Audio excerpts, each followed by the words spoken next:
چون اشک‌هایت جان خود را در خطر دیدم. با دلهره گاهی به سوی تو اگر دیدم.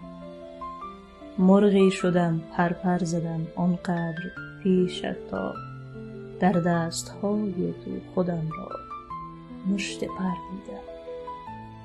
خوابیده بودم دست تو زیر سرم بود و بیدار گشتم دست خود را زیر سر دیدم.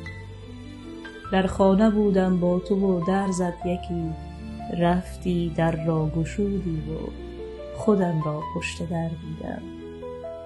تردید دارم گفته ای یادت نمی آیم، اما چرا خیلی یقین دارم و تردیدم.